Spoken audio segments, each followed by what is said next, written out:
কাজ শেষ করে রুমে আসার সময় বস আমার একটা ভুট্টা দিছিল, যেটাকে মালয়েশিয়ান ভাষায় বলে জাগ্গুম। আর সেটা আর কি একটা বাগান থেকে কয়েকটা ভুট্টা আনছিল, পরে আমার একটা দিছে।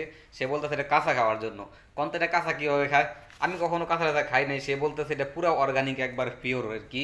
বাগানের কোনো, এটার মধ্যে কোনো এরকম ওষুধ টষুধ ব্যবহার করা হয় না, কেমিক্যাল জাতীয় কোনো কিছু ব্যবহার করা হয় না। এটা নাকি মানে অনেক টেস্ট খাইতে কয়। এটা কেমনি খাওয়ান যায় কাঁচা, এটা এমনিতেই খাওয়ান যায়। পরে আমি কখনো খাইতে নেই, দেখি আজকে এটা একটু খাইয়ে দেখি যে কেমন লাগে। এই যে আমি কখনো কিন্তু খাইতে নেই কাঁচা, এটা কখনো খাই নাই, দেখি আজকে কেমন লাগে এটা কাঁচা খাইতে। আমি সবসময় কিন্তু এটা এরকম সিদ্ধ করে খাইছি আগে, যেমন যদি কেউ ভুট্টা দিত বা কখনো বাগানে যাইতাম বসের সাথে, নিয়ে আনলে প্রথমে পানি দিয়ে সিদ্ধ করতাম, সিদ্ধ করে পরে খাইতাম। কিন্তু এটা নাকি এমনিতেই খাওয়ান যায়।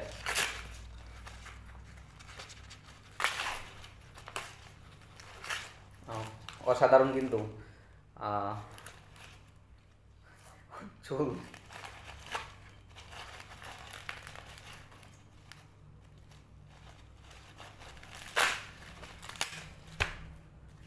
আমি কখনো খাইতেই নেই কাঁচা। কাঁচা কেমন করে খাই আমি জানি না। বসে কিন্তু কাঁচা খাইছে, বসে আমাদের দোকানে আরো দুই একজন আসলো, তাদেরকে দিয়েছে, তারা কিন্তু কাঁচা খাই নিছে। অনেক টেস্ট লাগে। বসও খাইছে কিন্তু আমি খাই নাই, দেখি কেমন লাগে। বিসমিল্লা।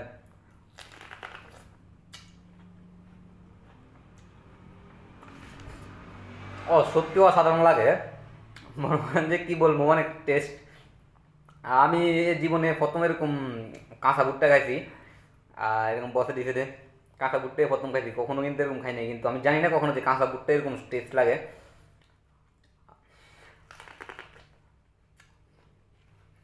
সত্যি অনেক টেস্ট। জীবনে প্রথম আর কি বসে দিছে কাঁচা, মানে এই ভুট্টা কাঁচা খাবার লাগে। আর কাঁচা খাইয়া জীবনে প্রথম এরকম কাঁচা ভুট্টা খাওয়ার অভিজ্ঞতা হয়েছে আমার। তার আগে কিন্তু আমি কখনো কাঁচা খাই নাই।